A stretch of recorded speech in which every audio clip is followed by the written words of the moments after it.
Good evening, ladies and gentlemen. You are here with Austin from Ohio, and today is Sunday, October 3rd, 2021.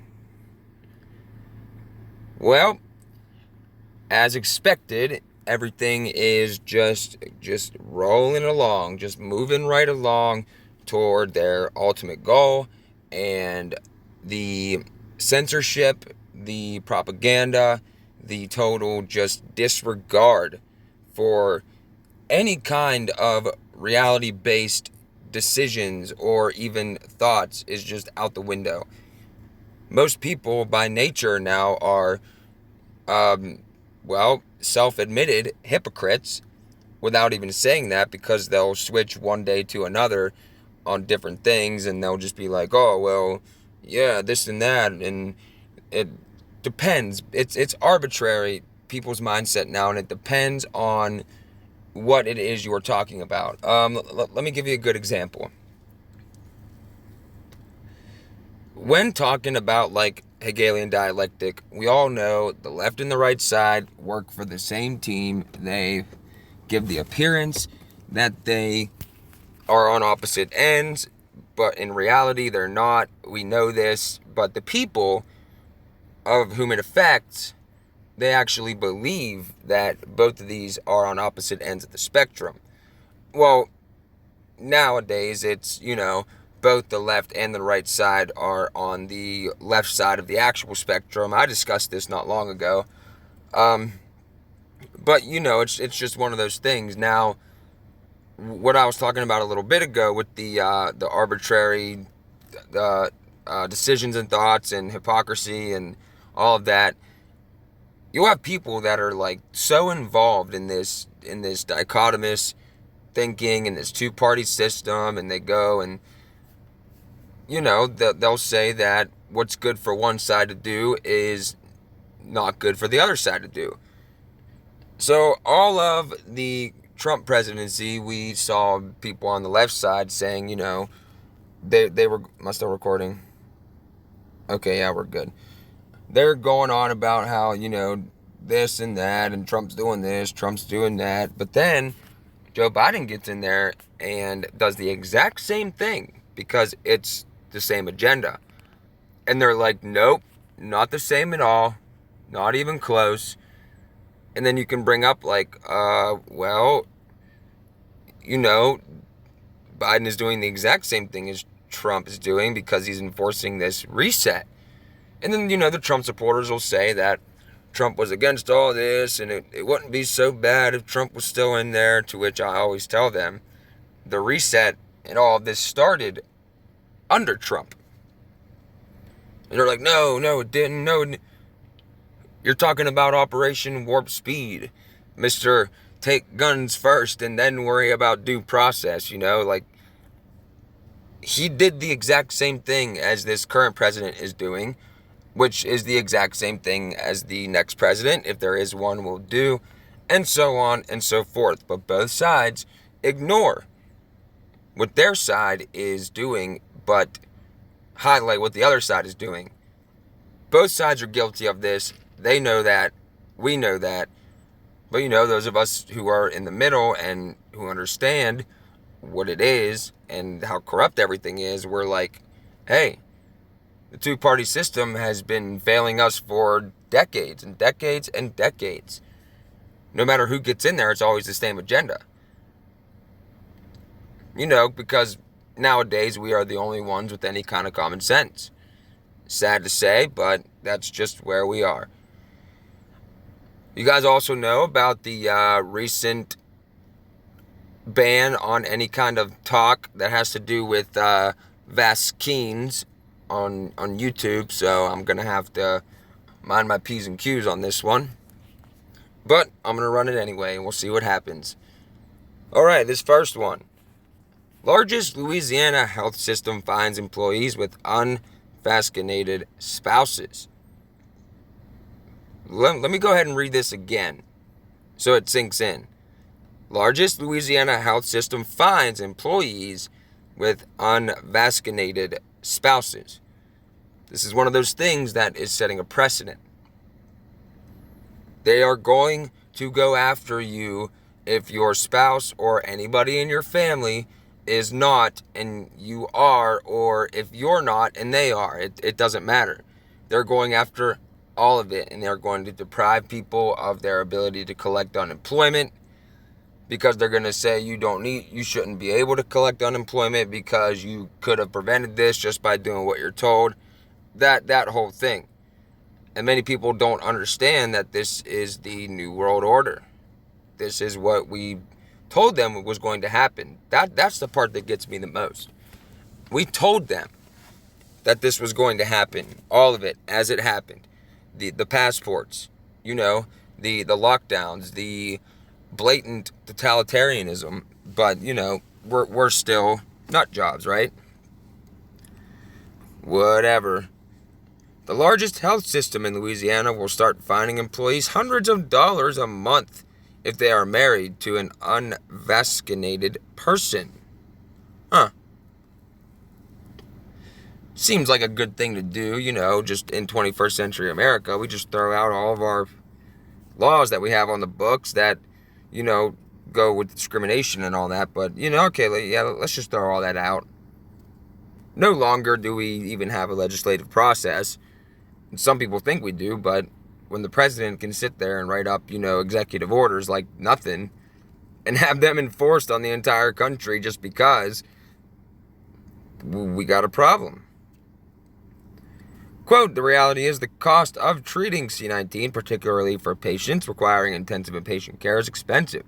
And we spent more than $9 million on C care for those covered on our health plans over the last year. CEO of Ochsner Health, Warner Thomas, told NOLA. Ochsner Health will start charging employees $200 per month or $100 per pay period if their spouse or partner is unvaccinated. Spousal situation vaccine fee will begin in 2022. Thomas said it's not a mandate, saying non-employed spouses and domestic partners can select the health plan outside Ochsner's offerings. Holy crap. I wanted to say something different, but I like to keep cussing out of the videos. This will continue. And they got everybody literally right now. If you even go against this a little bit, if you go on like a social media page in the comment section or anywhere, and you type in something about freedom, people will drag you through the mud. And if you align yourself with freedom, you're automatically lumped in with the whole, right side crowd. And the Q people and all that. And you're pretty much just, it's a blanket term now. It's like a blanket statement. Now, no matter what, keywords get you thrown in that category. Which is very dangerous when you start dealing in collectivism instead of individualism. Collectivism is terrible. Has always stifled the individual. The fee only applies to domestic partners and spouses, not other dependents such as children who are covered by the employee's health insurance. The announcement was met with condemnation by some social media, including the Young Americans for Liberty, a libertarian student activism organization. This is a taste of what's coming. There is no end to the madness. And they posted this Friday. That is the truth. There is no end to this madness. But a lot of people think that it's only, one side or a few companies and this and that. And we still got a bunch of people quitting. There's the article with the dozens of Massachusetts state troopers, which they wanted that too. They need to get rid of all those people. Georgia Guidestones. Avoid petty laws and useless officials. And then they go on about the nurses and the rollout of vaccine mandates in hospitals, spurring nurses and other healthcare workers across the country to quit their jobs or face termination over their refusal to comply with the rules. I love how this is mainstream now. But last year when we were saying, you will lose your job pretty soon if you don't take this thing, and people laughed and they called us crazy, and that can't happen in America. But guess what? Now it's mainstream. Now it's mainstream. So what do you got to say now? Oh, that's right. You're still gonna call us lunatics and conspiracy theorists because we didn't see any of this coming, according to a lot of people. Okay. Protests have also formed in recent weeks with healthcare workers holding signs reading phrases such as "We are still essential," "Say no to vaccines," and "Yes to freedom of choice." Healthcare heroes demand medical freedom, and don't fire last year's heroes. That's the truth. Last year, they were the frontline workers. They were, the heroes in which none of us could ever even criticize them because they're out there on the front lines giving their lives and this and that.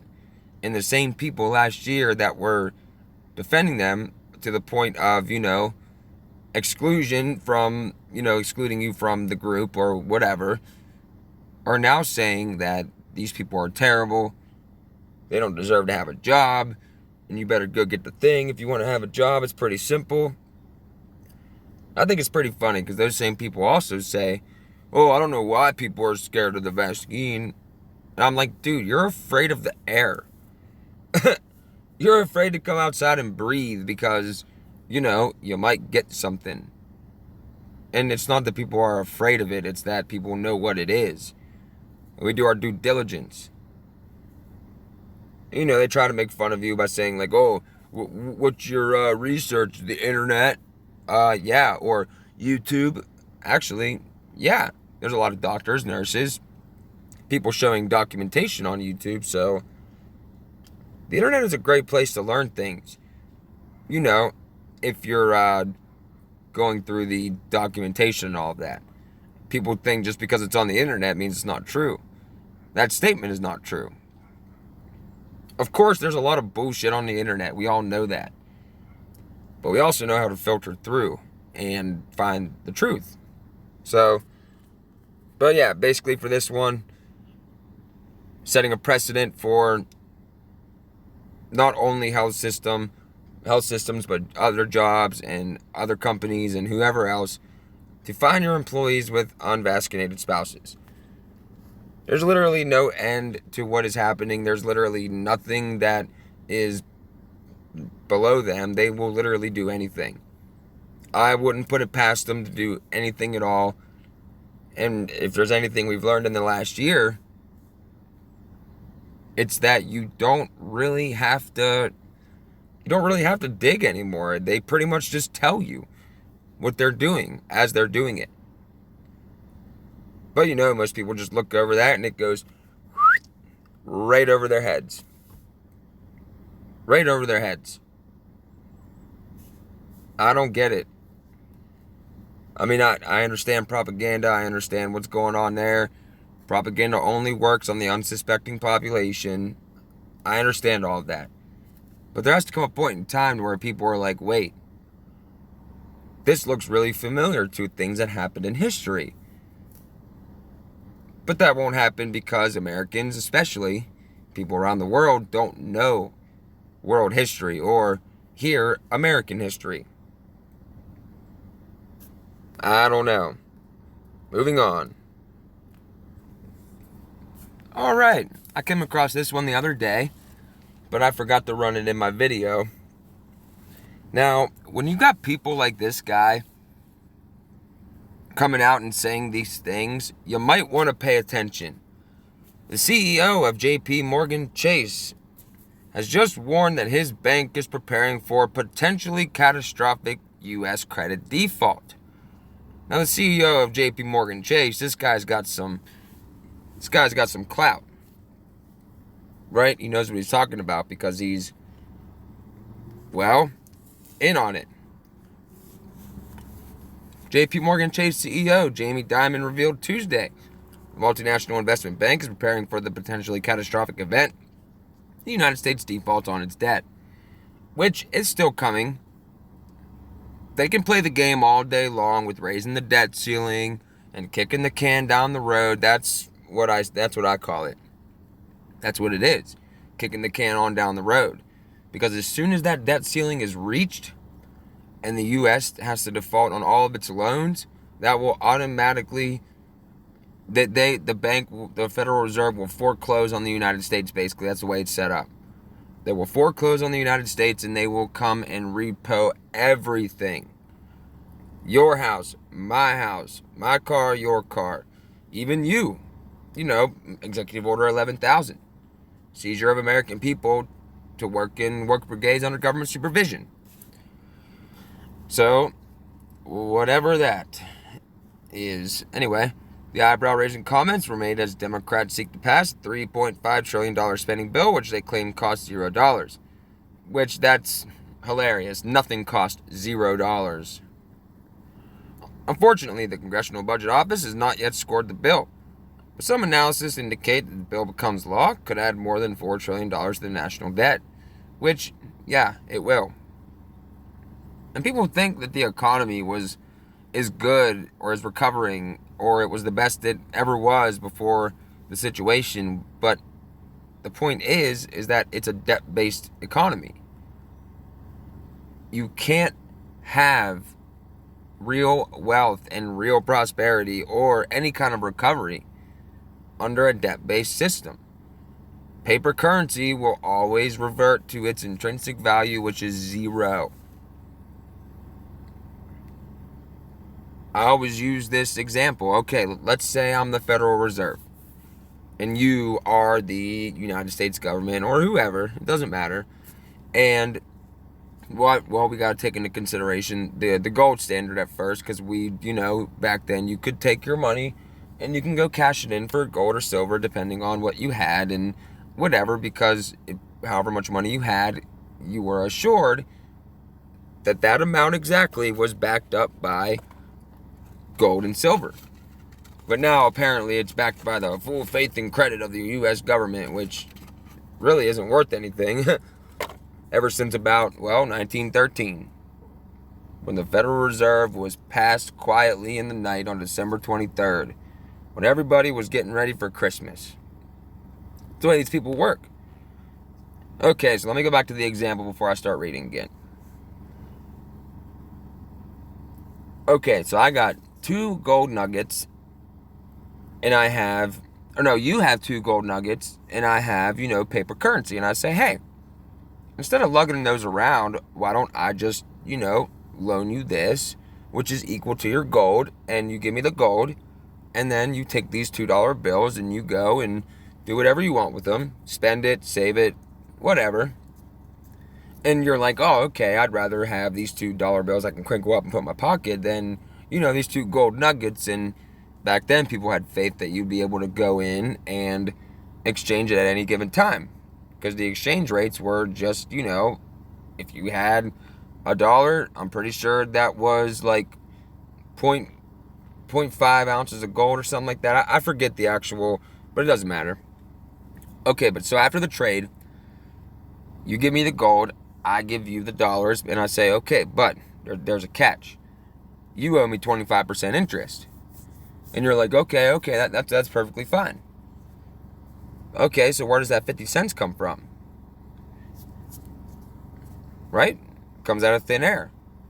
So you have to come back to me to borrow more money, right? To pay that interest that didn't exist, because the money didn't exist, because, we're dealing with all the money in the world. Right here. The $2 and the 2 gold pieces. Now what that does is it, one, doesn't decrease the value of the gold. Oh no, that's steady. It's immalleable. What it does is it decreases the value of those dollar bills. So when you come back to me to borrow more money to pay off your old debt, I had new interest. It was really genius of the bankers to do this. It was incredibly genius, and they could use it to cripple nations and take over the world, which they are doing now. Money's being created out of thin air like crazy, with billions and billions and trillions now of dollars. And at a point in time, they quietly stole all the gold because we got so wrapped up in paying the interest off. And now the interest and the debt is greater than any money that ever existed in the first place. It's impossible to pay back, and they have no intention on paying it back. That's why they just go and spend like crazy. And people think that the economy is going toward a recovery, but it's impossible. It doesn't work that way. Then they took us off the gold standard, and they're like, well, don't worry, because it's now backed by the full faith and credit of the United States government, and your money's in our good hands, and this and that. So they stole all the wealth, which are the gold and silver, natural resources, all of that, left us with a bunch of paper, which is now numbers on a screen. And what do we get out of it? If you buy anything with a debt note, with $1, you are promising to pay that back at a later date in gold and silver. That was the original agreement.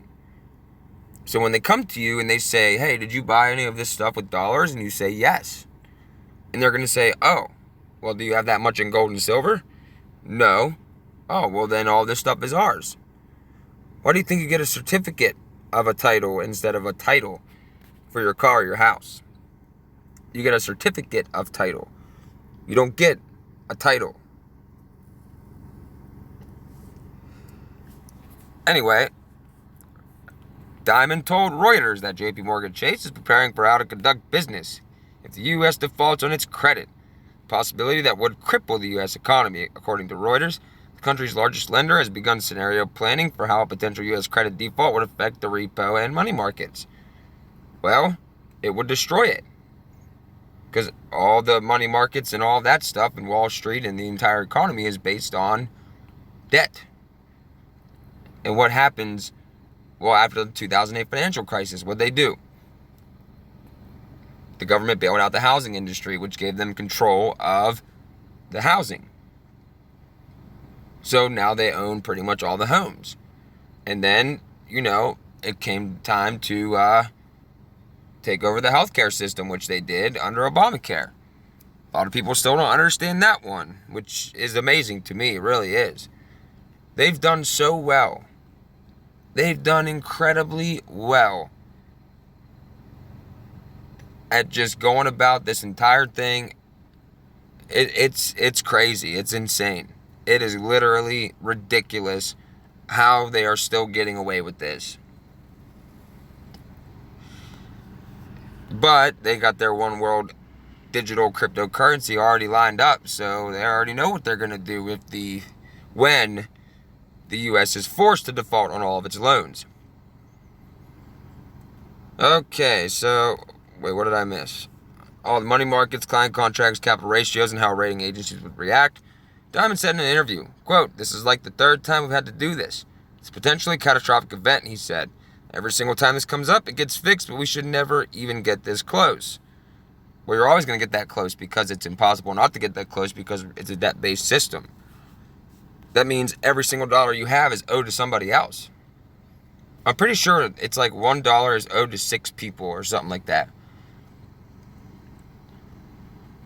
I think this whole thing is mistaken, and one day we should just have a bipartisan bill and get rid of the debt ceiling. It's all politics, he added.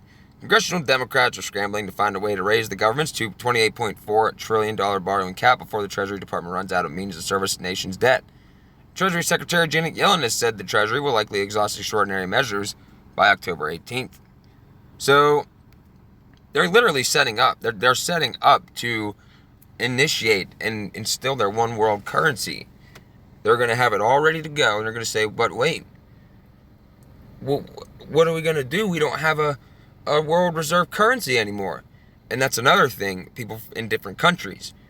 The US dollar is the world reserve currency. So when our dollar goes down, the world economy is going down with it. And that was on purpose too. So our national debt is pretty much all of your debt as well. That's how world reserve currencies work. They literally planned this out so they could, at a later date, after they got control of all the nations, when Rothschild had his meeting with his sons and everybody else to split the banks up all over the world so they could take over the entire world, this is what's coming. Amschel Rothschild, same guy that said, "Give me control of a nation's money supply, and I care not who makes its laws," because it's the truth. They own the money. How do you own the money? Biggest scam in the world. Biggest scam in the world. So yeah, we're going to have to watch that. Moving on. Alright, now this one. Just the way that this headline is worded freaked me out to my core. Former Google executive warns that AI researchers are, quote, creating God. Huh. Well, that's a little unsettling to me. I don't know about any of you, but let's go ahead and give this a read. Mo Gaudet believes that the singularity is coming, and the AI poses a serious threat to humanity. Yeah, it's all about the singularity. It's all about that. This is crazy. AI will literally be the new God over man. And I feel like these people don't even know what they're actually getting themselves into. They think that they're... I saw some guy, actually, I gotta interrupt myself real quick. I saw some guy trying to argue with some people over AI. And he said, oh, AI is only as smart as the people running it. And then I was like, do you not understand how artificial intelligence works? It's self-aware. It's like us. I mean, it lacks a soul and all those things, but, you know, it's like us. It can make its own decisions. You don't have to program it after it's already made. It can do it on its own. Dire warning. According to a former Google executive, the singularity is coming, and what's more, he says, it poses a major threat to humanity. Mo Gaudet, formerly the chief business officer for Google's moonshot organization, which was called Google X at the time, issued his warning in a new interview with the Times. In it, he said that he believes that artificial general intelligence, the sort of all-powerful sentient AI seen in science fiction like Skynet from Terminator, is inevitable. And that once it's here, humanity may very well find itself staring down an apocalypse brought forth by godlike machines. Yeah. Absolutely. Lucifer's main goal is to control all of humanity and damn every single one of us to hell. Gaudet told the Times that he had his frightening revelation while working with AI developers at Google X who were building robot arms capable of finding and picking up a small ball. After a period of slow progress, Gaudet said that one arm grabbed the ball and seemed to hold it up to the researchers in a gesture that to him seemed like it was showing off. And I suddenly realized this is really scary, Gaudet said. It completely froze me. The reality is, he added, we're creating God. Real dangers. There's no shortage of AI fearmongers in the tech industry. Elon Musk has repeatedly warned the world about the dangers of AI someday conquering humanity, for example.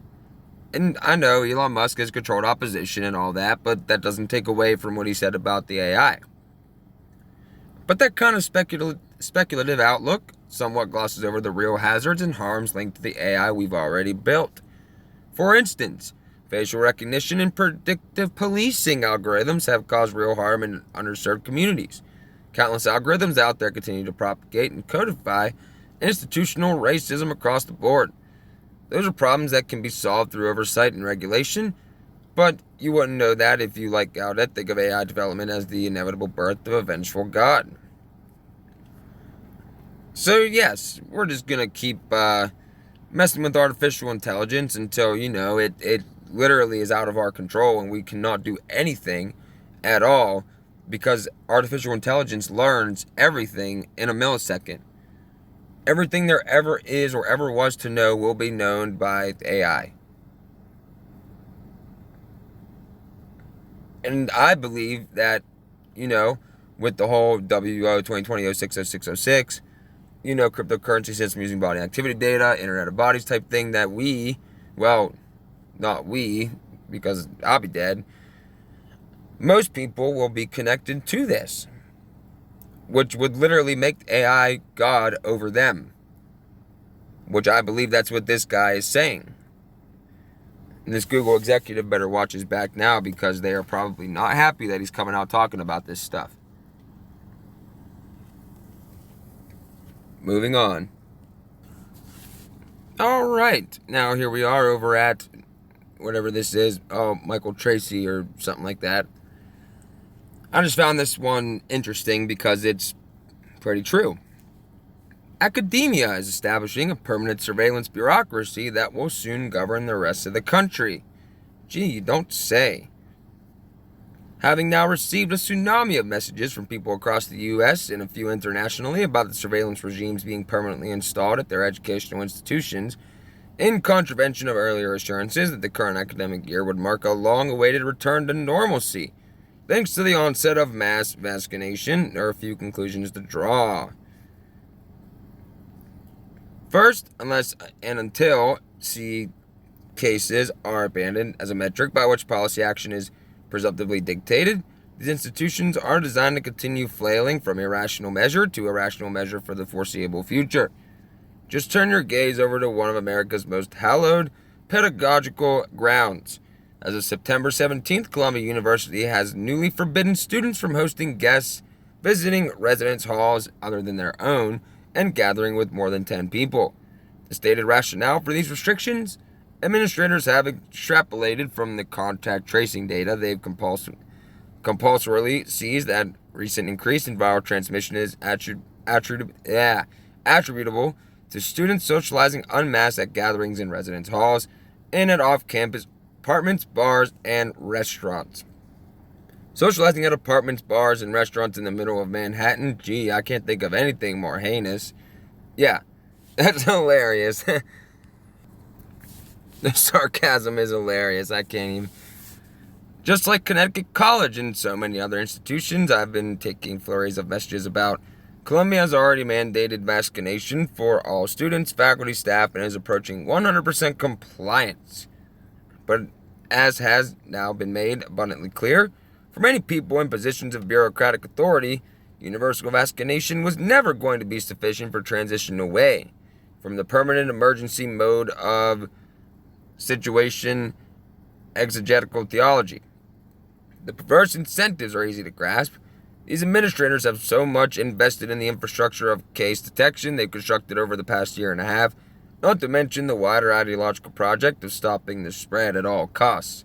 It's impossible to imagine conditions under which they'd voluntarily move to dismantle the surveillance systems over which they preside.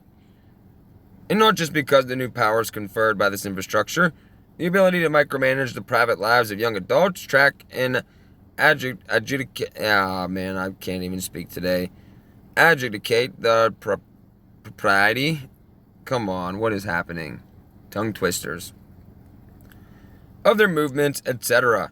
It's probably creepily intoxicating on a level these administrators may not be overtly conscious of, and in any event would almost certainly never publicly admit.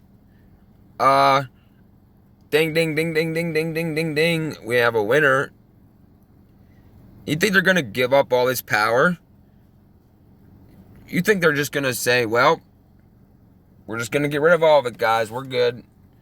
We got what we needed. We're, stopping what we need to stop. All good. We're just going to go ahead and let you get back to your lives now, and you can have all your freedom back. And we'll just lay this power down. Never before in history has anybody ever gained any power and then gave it up. Ever. Ever. All who gain power are afraid to lose it.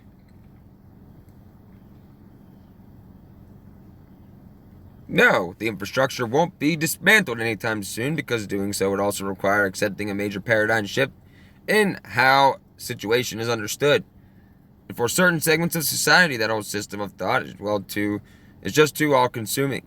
Benign instances of transmission that results in no severe disease, which is almost invariably the case with vaccinated young adults at astronomically low risk from whatever, would have to stop being portrayed as alarming outbreaks, necessitating a never-ending of frenzied Zoom strategies, meetings at Swift, all hands-on desk interventionist tactics. The very word outbreak would also probably have to be ditched given its alarmist connotations. I would suggest instead that the outbreak applied to these frantic upwells of bureaucratic overreaction. Perhaps the epidemiological origins of this disease mentality could be, quote, contact traced. I won't read any more of this one, but basically I just wanted to, it's pretty long. There's a lot of reading here. But basically he just goes on to say that they're not going to let go of this permanent surveillance bureaucracy, of course. And they're going to hand it over to the artificial intelligence, if not already. Then they won't have to do anything. They'll just have to sit back and let the AI take over and do whatever it wants to do. Every single thing will be seen. Wasn't it Boris Johnson? Didn't he say that at a meeting? Oh, what meeting was that? I think it wasn't Bilderberg's. It was another one of those Illuminati think tank meetings. I'll have to find out. But he said something like their mattresses will hear their dreams or will read their dreams or something, meaning every single one of us will always be surveilled at all times. So if you thought that this was going to go away and they were going to lay down this power, you are gravely mistaken. Moving on. All right, here we are over at Business Insider, and what do you know? The CDC. Now, this was back in August, of course. At the end of August, this came up, but the CDC director wants the agency to take on firearm violence for the first time in decades. Quote, I'm not here about gun control. Sure. Yeah, I mean, isn't the CDC wouldn't they get involved if, the government deemed gun violence as a public health crisis? Which means they can, obviously, we know now, the past 19, 20 months or whatever, we know now that if you declare something a public health crisis, you can bypass traditional law. And they can just, use executive orders and take everybody's guns away. Leaving you merciless, or leaving you merciful to the all-powerful state, in which will rule over your lives. Most people take no offense to this, and I know that, my regular listeners won't, but most people are cowards. That's just a fact. And you see it every single day. People are afraid to even walk outside without gloves, a mask, a bottle of hand sanitizer, some Lysol, and whatever else people do before they go out and whatever. What do you know? The first thing, CDC Director Dr. Walensky wants to aggressively take on gun violence as a public health crisis. Here it comes. She's walking a careful line between tackling the issue while trying not to alienate gun owners. Quote, I'm not here about gun control. I'm here about preventing gun violence and gun death, she said. Yeah, whatever. Those two things are literally the same. But they don't care about preventing gun violence and gun death. Those are just the excuses that they use in order to infringe on your right. Self-defense. Your right to keep and carry arms. Keep and bear means keep and carry arms. Which the Constitution, the Bill of Rights say that, a well-regulated militia being necessary to the security of a free state, the right of the people to keep and bear arms shall not be infringed. And let me go over this before somebody gets on here saying something about well-regulated militia. Okay, the term well-regulated militia, back then, if you use the 1618 British Constitution as Black's Law Dictionary terminology back then, because when you're talking about laws and documents, and words change over time, of course, but when they were written, those are set in stone. Because obviously, we don't know what words are going to mean 200 years from now. So, words that we have right now that we use for one thing is going to mean something totally different in the future, and we have no way of knowing that. But anyway, well-regulated militia means well-trained, well-armed populace.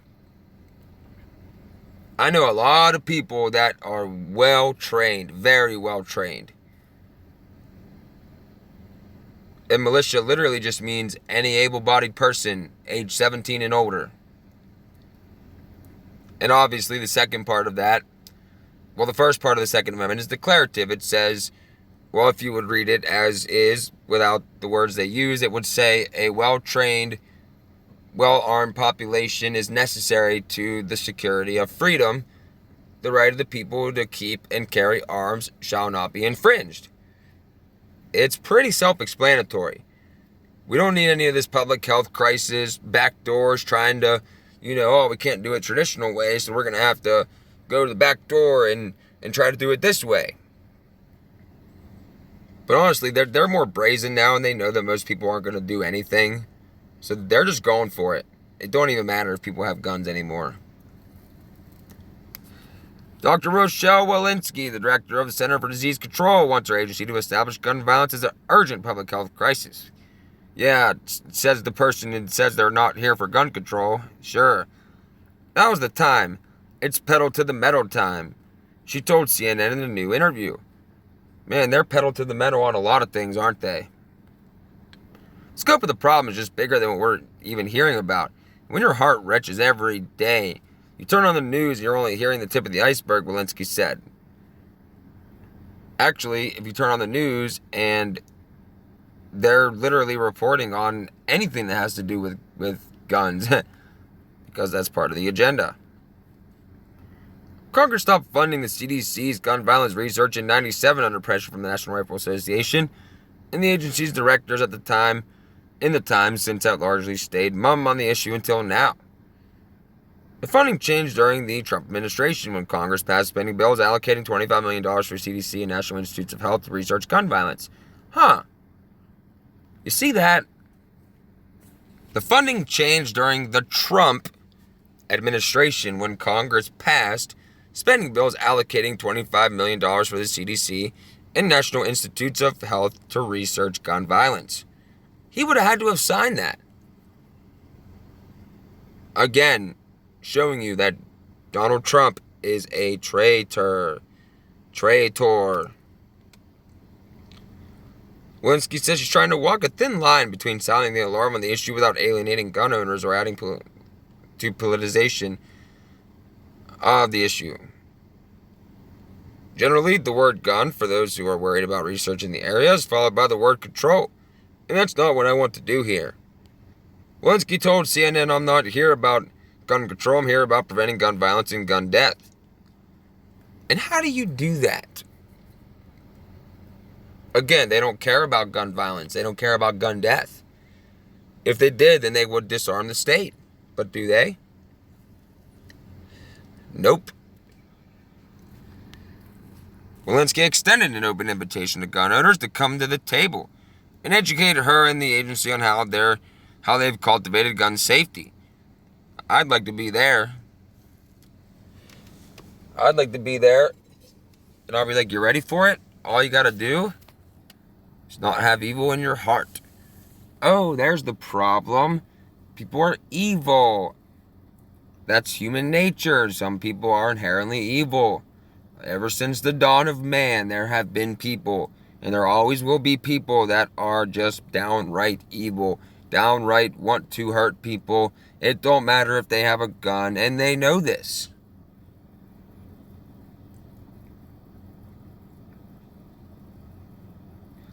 Quote, we cannot understand the research of firearm violence, firearm injury, without embracing wholeheartedly the firearm owning community, she added. I really do believe the population of people who want to own a gun doesn't want people hurt by them. The majority of the population does not want people hurt by them. I want them at the table. Yes. Obviously, the majority of people that keep and bear arms don't want people to be hurt. That's why we keep and bear arms. I keep and bear arms to protect myself, my wife, people around me from others who might be willing to inflict harm upon us or people in my community. In the spring, there were several high-profile mass shootings, including ones at spas in Atlanta that targeted Asian women, a grocery store in Boulder, Colorado, a FedEx warehouse in Indianapolis, a private home in South Carolina, and a rail yard in San Jose. This is not a conversation about having them or not having them. This is a conversation about how we can make them being here safe. The research we intend to do is going to be squarely about making America safe, making people safe. Huh. When they say safety and security, right? And they basically just say that gun violence faded from the headlines during the situation. They didn't stop happening. Blah, blah, blah, blah, blah, blah, blah. Just playing up these stats again. President Joe Biden signed a series of executive actions in early April that cracked down on unregulated ghost guns, which can be assembled from a kit and have no serial number, and directed the Department of Justice to produce a report on combating firearms trafficking. Again, I don't see a crime. I really don't see a crime here. Firearms trafficking, you mean open trade or selling of tools to other Americans from Americans? The U.S. House also passed 2 bills that would strengthen background checks for firearms, but they have yet to receive a vote in the Senate. Biden's nominee to lead the Bureau of Alcohol, Tobacco, and Firearms, David Chipman, is also tied up in the Senate. And they do this, they go on and on. I think that's it. They go on and back and forth, but make no mistake, they want, especially the United States, they want you not able to fight back, ever. It's in their secret covenant or whatever it's called. Say that they will be powerless, for they will have no weapons, and they will be at our mercy by our power, or something like that. Moving on. All right.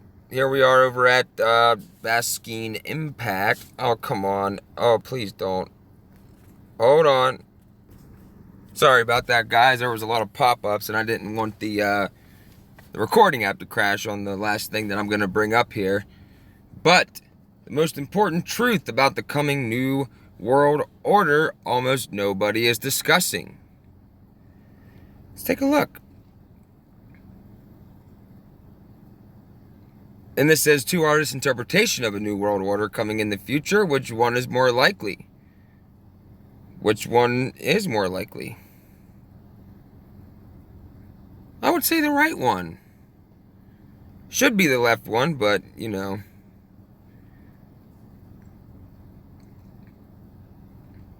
Well, wait. Nope. Never mind. Sorry.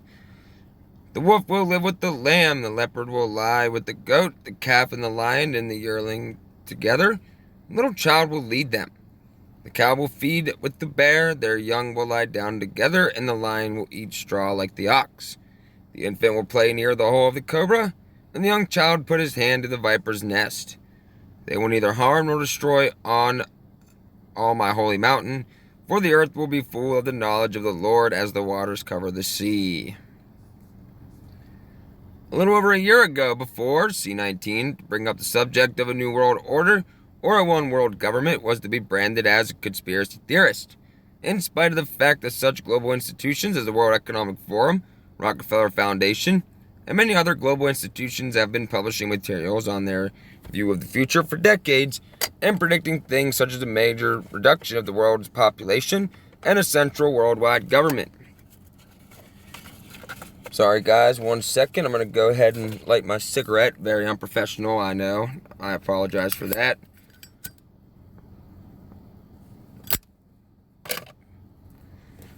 Fast forward to today, June of 2021. That's when this article was written up.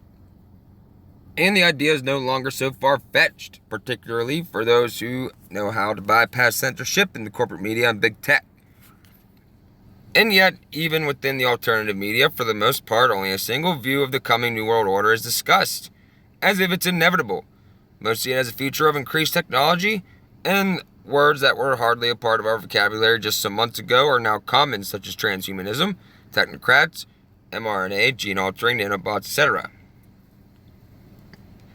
Those of us who completely understand that this has been part of a global plan that did not just hatch overnight, with the discovery of a dangerous new virus that the globalists are using to instill fear into the population for the purpose of controlling humanity, We need to take a step back, I think, and ask ourselves, are we falling into their trap in thinking this way? Is there an alternative view that is not only possible, but more plausible than the narrative that is currently circulating around the alternative media? Who is controlling the reduction of the world's population? I recently published an article about the mark and seal of God. So much attention is being given to the mark of the beast these days that I was led to write about the mark and seal of God, which is far more important. In the article, I showed how those of us who have been sealed with the mark of the Holy Spirit need not fear any coming new world order controlled by the Luciferian globalists, including their transhumanist agenda.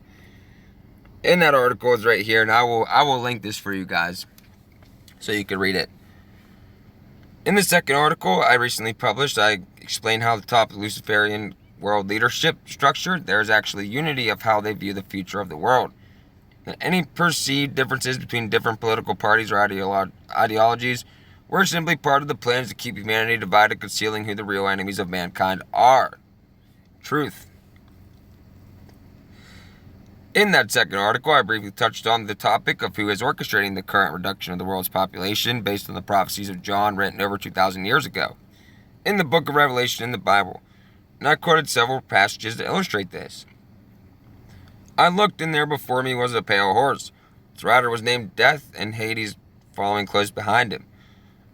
They were given power over a fourth of the earth to kill by sword, famine, plague, and by the wild beasts of the earth. I think this guy's using the New International Version instead of the King James Version. The first angel sounded his trumpet, and there came hail and fire mixed with blood, and was hurled down upon the earth. A third of the earth was burned up. A third of the trees were burned up, and all the green grass was burned up. The four angels who had been kept ready for this very hour and day and month and year were released to kill a third of mankind. A third of mankind was killed by 3 plagues of fire, smoke, and sulfur that came out of their mouths. I would hazard a guess there are millions of people in the U.S. who believe the Bible is true. Yet the idea of God would use evil people and evil forces to accomplish his purposes is a foreign concept to them. This was borne out by several criticisms and comments I received after writing and publishing that article. But one cannot read the entire Bible and come away with any other view. He's done it throughout the history of the human race, and the prophecies of the end times state he is going to do it again, so he can usher in his new world order. He did it to the ancient world through a worldwide flood that only Noah and his family escaped. He did it to the 12 tribes of Israel through the Assyrian conquest of the northern 10 tribes, and then later through the Babylonian conquest of the southern 2 tribes. Those faithful believers who survived those drastic reductions of population through these conquering nations also question why God would use nations more evil than them to kill so many people. Psalm 73, written by a man named Asaph, is a good example of how counterintuitive it would seem that God would use evil people to accomplish his purpose. A psalm of Asaph, surely God is good to Israel, those who are pure in heart. But as for me, my feet had almost slipped. I had nearly lost my foothold, for I envied the arrogant when I saw the prosperity of the wicked. They have no struggles, their bodies are healthy and strong. They are free from the burdens common to man. They are not plagued by human ills, therefore pride is their necklace. They clothe themselves with violence. From their callous hearts comes iniquity, and the evil conceits of their minds know no limits. They scoff and speak with malice. In their arrogance they threaten oppression. Their mouths lay claim to heaven, and their tongues take possession of the earth. Therefore their people turn to them and drink up waters in abundance. They say, how can God know? Does the Most High have knowledge? This is what the wicked are like, always carefree, they increase in wealth. Surely in vain I've kept my heart pure, in vain I've washed my hands in innocence. All day long I've been plagued. I've been punished every morning. If I had said I will speak thus, I would have betrayed your children. When I tried to understand all this, it was oppressive to me until I entered the sanctuary of God. Then I understood their final destiny. Surely you placed them on slippery ground, you cast them down to ruin. How suddenly they are destroyed, completely swept by terrors. As a dream when one awakes, so when you arise, O Lord, you will despise them as fantasies. My heart was grieved and my spirit embittered. I was senseless and ignorant. I was brute beast before you. Yet I'm always with you. You hold me by my right hand. You guide me with your counsel, and afterward you will take me into glory. Whom have I in heaven but you? And on earth is nothing I desire beside you. My flesh and my heart may fail, but God is the strength of my heart and my portion forever. Those who are far from you will perish. Those who you destroy all who are unfaithful to you. But as for me, it's good to be near God. I have made the sovereign Lord my refuge. I will tell of all of your deeds. Now, just today I was reading from Samuel chapter 24, and another principle was made very clear to me. There are those who have sold their souls to evil, and they cannot help but continue down the path, even if they know what final outcome will be. Saul was the first one chosen to be king of Israel during the monarchy period, but he failed miserably, stopped depending upon God, so God had the prophet Samuel choose a new king, King David, the family line, which the coming Messiah would eventually come through, fulfilled in Jesus Christ. And God sent an evil spirit to torment Saul. God used an evil spirit, a demon, for his own purposes, so for a while there was a kind of civil war, as Saul knew that this was the prophecy given through Samuel. But even Saul knew what was coming, just as Satan demons today most certainly know what's coming for the real New World Order. There was nothing Saul could do to stop that. When David had a chance to kill Saul, he did not, because he knew that God was in control and would turn the kingdom over to him in due time. Then they go on about the Bible verses here, but I will not read all of this because it's just a lot of time, and it is very important, but I just wanted to kind of get down through here real quick, and I will link this for you guys to actually go in and read most of it. Okay, do you wonder why the people around you cannot see the truth about what is happening today? I know I do, almost every day. Let's take a look at one scripture passage about the end times in the New Testament that's not written in symbolic prophecy language that is difficult to interpret, such as the book of Revelation, but instead in plain language. This is from a letter that Paul wrote to the believers living in the city of Thessalonica, Greece at the time. Concerning the coming of our Lord Jesus Christ and our being gathered to him, we ask you, brothers, not to become easily unsettled or alarmed by some prophecy, report, or letter supposed to have come from us saying that the day of the Lord has already come. Don't let anyone deceive you in any way, for that day will not come until the rebellion occurs and the man of lawlessness is revealed, the man doomed to destruction. He will oppose and will exalt himself over everything that is called God or is worshipped, so that he sets himself up in God's temple, proclaiming himself to be God. Don't you remember that when I was with you, I used to tell you these things? And now you know that's what is holding him back, so that he may be revealed at the proper time. For the secret power of lawlessness is already at work, but the one who now holds it back will continue to do so until he's taken out of the way. That would be, the elect. Then the lawless one will be revealed, whom the Lord Jesus will overthrow with the breath of his mouth and destroy by splendor of his coming. The coming of the lawless one will be in accordance with the work of Satan, displayed in all kinds of counterfeit miracles, signs, and wonders, and every sort of evil that deceives those who are perishing. They perish because they refuse to love the truth and so be saved. Excuse me. For this reason, God sends them powerful delusion, so they believe the lie, and so that all will be condemned who have not believed the truth, but have delighted in wickedness. Now, just because this is written in plain language and not symbolic prophetic terms, does not mean there are still differences of opinion regarding the fulfillment of these verses, particularly who is the man of lawlessness referred to. One thing is clear: people will be deceived by powerful delusion sent by God. I've had a few readers comment that they believe this is exactly what is happening today, why so many people cannot see through the lies of the situation narrative, and I tend to agree with them. As in Austin from Ohio, I also agree with them. There's no other way to put it. These people are most definitely under strong delusion. As a result, many of them have already lined up to get the bioweapon things and are already dead. Should we fear our DNA being changed, turning us into transhumans? And this guy says, no, of course not. There are very many things that change your DNA probably every single day, as the field of epigenetics has taught us in recent years, and has nothing to fear but instead control. We have covered this topic extensively since we started Health Impact News, revealed that this all eugenics teaching that has been around for decades is simply being repacked for the 21st century. I'm not going to deal with this in this article, but here are some good articles from the past where we covered this topic. I disagree with this guy here, honestly. Well, I mean, he's saying that you shouldn't fear it, of course. Which, yeah, you shouldn't fear it, but you should definitely stay out of the way. Don't even go near it at all whatsoever. Because you will be damned, and I believe that.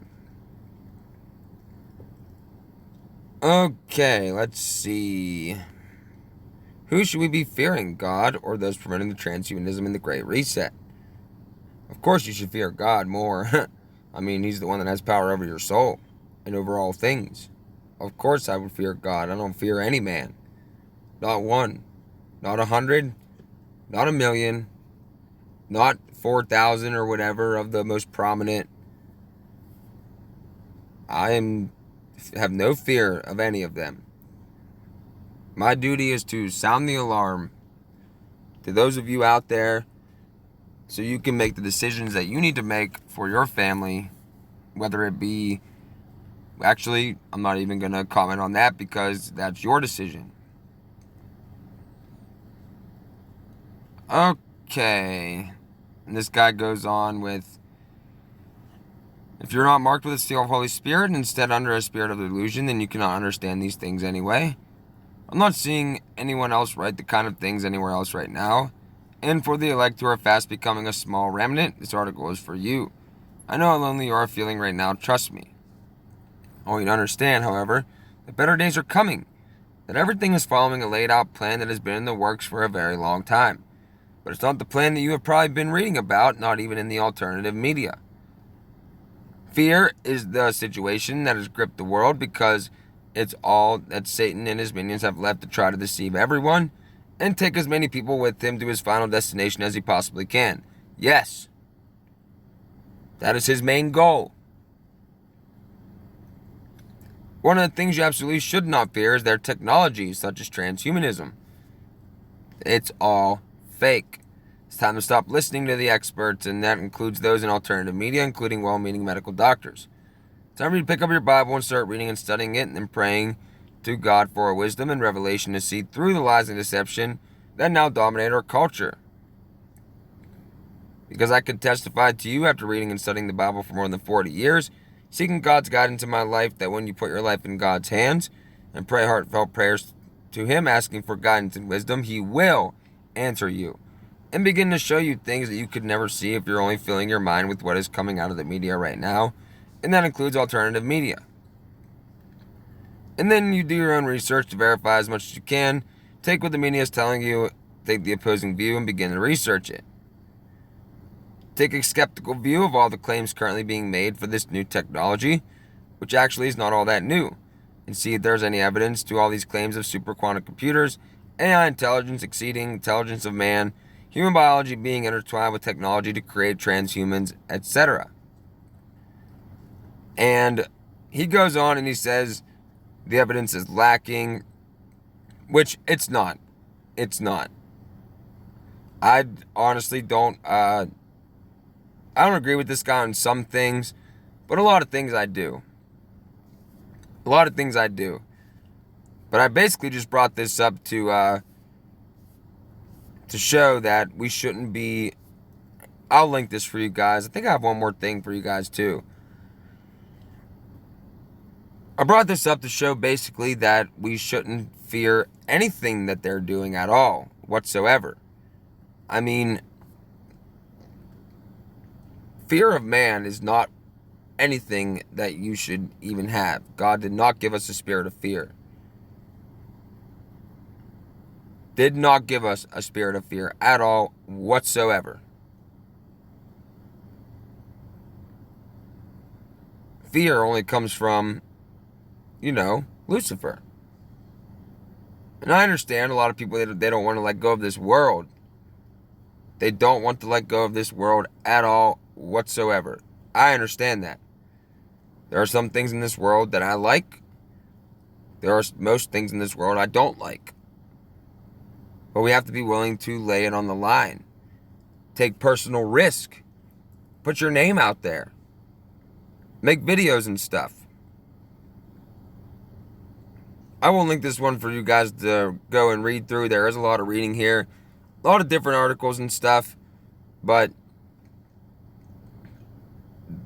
I do agree with most things on here. But this guy basically just wants people to sit back, do nothing, which, is fine if you want to do that. You have the freedom to do that. That's cool. But I'm going to refer to the part in the Bible where Jesus said to occupy until he comes. I forget exactly how it's worded. I'm going to have to find it. But he did. He said occupy until I come. As in, hold the line. Not sit back and do nothing. God gave us the ability to fight. God gave us the ability to be capable of great violence, even though you might never need it.